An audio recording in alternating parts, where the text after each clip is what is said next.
Hello everybody, this is Pete from PA Labs, and today's update, I'm going to try to get better at trying to put up updates out here.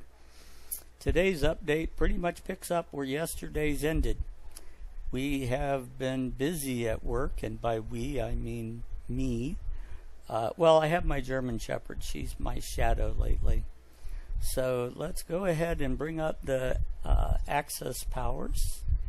And I will simultaneously launch the game from executable for the allies. I turned the sound up so you can hear the background music. It's there. Let's see. We have joined the game, connect to server, and launch. Come on. There we go.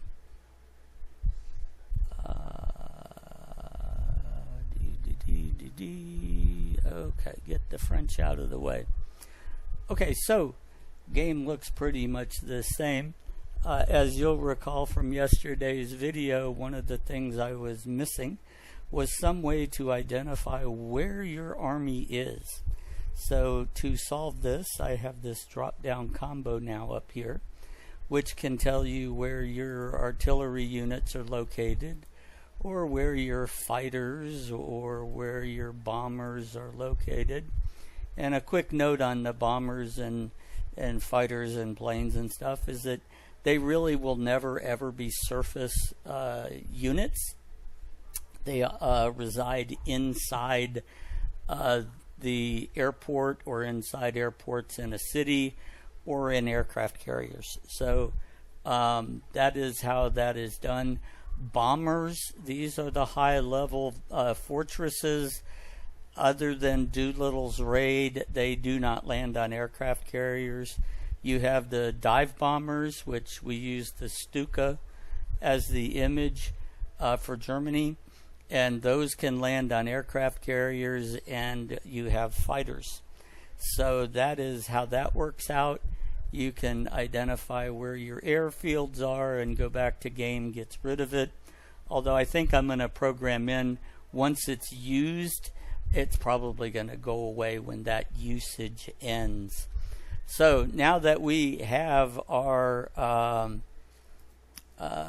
know where our units are, let's jump over to the artillery phase. We will leave bombers, and that will move play to the French for their bombing run, and we're going to end those there. And then we can come back here to Germany and say, okay, just quick look, these three hexes up at the top are too far away to use those artillery in an artillery barrage. Artillery fire 3 squares depending on how you count. If we count the square they're in over a unit and then hit a target. So only these two artillery squares here can be used. So when we select the unit, you can see that the artillery is pre-selected for you, and then you just got to pick your target, and I'm going to choose the Belgian unit. And then we can see we got this guy and add him in there. So we have 3 artillery units firing on the 1 infantry. And as before, it opens up the panel. When I commit this, it jumps me to the combat screen. And there's no rounds here.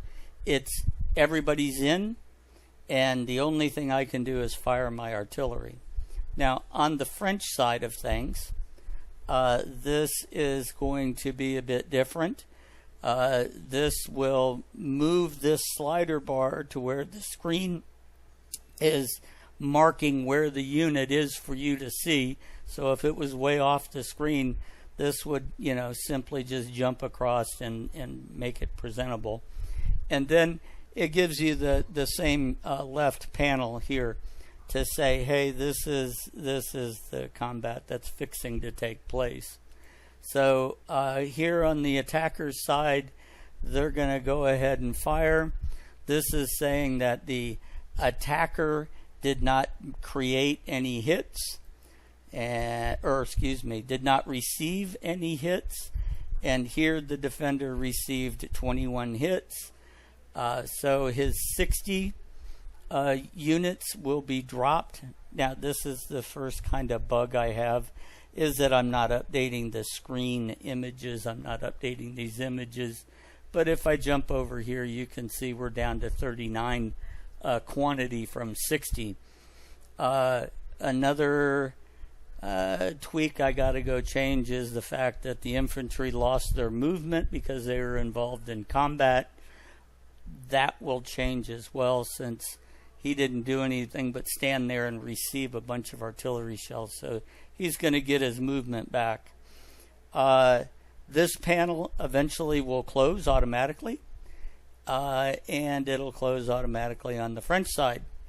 The French side, another problem is that it's not getting rid of this as well. So a few little cosmetic tweaks, a couple if-then-else kind of clauses, and all that should be cleaned up. All the transferring messages back and forth. If we come over here, and I ought to probably do a video on this. I'm printing these for now, but they're what I'm doing through the server is the attacker makes the initial setup, and he loads an object called combat, and combat contains the collection of defenders, the collection of attackers, and all the pertinent information of the combat. And he passes it to the server and says, here you go, let everybody know about this. The server turns around and sends it out to everybody except me, since I sent it to the server. In this case, there's only 2 of us, but theoretically there could be 3 or 4 players in a game. So it would update everybody's screens. And that's how this works. So when the combat results occur, it updates that collection. It then sends that out, and everybody updates their own units. And the server, updates his own units. Because when somebody says save the game, the server is the one who saves the game. Because in the beginning, just as the last game, everybody connects to the server. The server gives you the game copies that you're going to use. So you start off exactly in the same spot. So that's what's happening in the background. So let's see. Both of those things were mentioned in last night's video. I have got them both done, aside from a few little tweakity cosmetics. The next phase of the game is movement, and movement / combat, because you're going to move, I guess, adjacent to as far as you can go. And then we'll have combat, and then if a unit hasn't moved, they're going to be able to do a pass through, kind of like on the Blitzkrieg concept. So if you open a hole, you can actually come through the hole. That will somehow work out. I haven't gotten to that piece yet, but that'll be coming up in the next day or two. I'm hoping by, let's see, today is, oh goodness, I'm not sure what today is. I think it's Friday. So maybe by the end of the weekend or Monday-ish, I should be able to almost play a game, playing both sides and seeing where things need tweaking. I still have to add some naval units to this so I can test carrier landings and taking off. I want to test also the submarine destroyer pairing. Just as in the real war, heavy cruisers and battleships did not fight submarines. They just pretty much received torpedoes. So everybody had lots and lots of destroyers to shield their heavy units. So that is a factor here. The bombarding artillery phase it's also important to note. This is also where heavy cruisers and battleships can bombard the coast. So if we had a battleship sitting here in the game, he could fire on any of these units within 2 hexes of the coast. So that would be a pretty nice thing to be able to do, especially if you're on an island hopping kind of campaign. We do have transports, so units can load into transports. I still have to test that. So yeah, there's a bunch more little things that have to be tested. So I mean, if it works for carriers, no reason why it's not going to work for other units. Loading tanks onto transports and that sort of thing.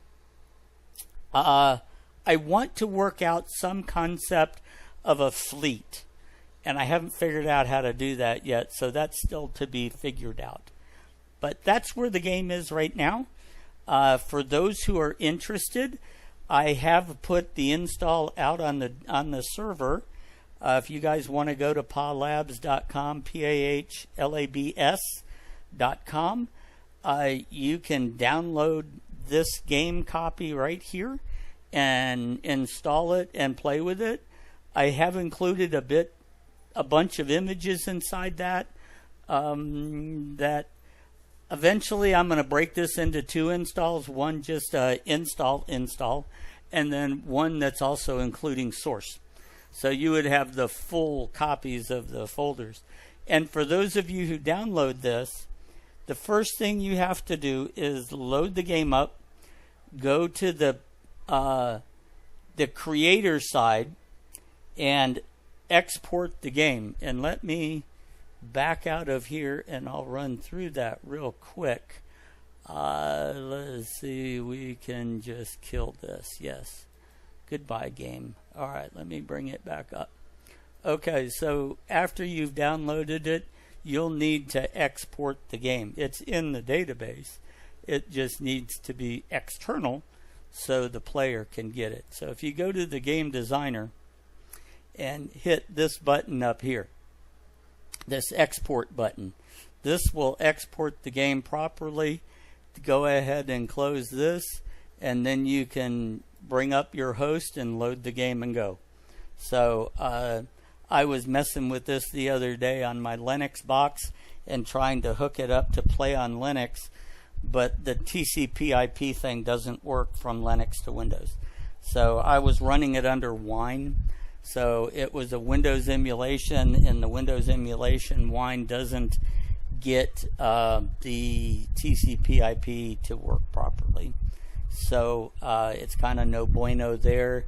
I may try to compile this under Windows. I've kept it maybe clean enough. I'm not sure. But that'll be down the road a piece. So anyhow, that's the end of this update, and thanks for watching.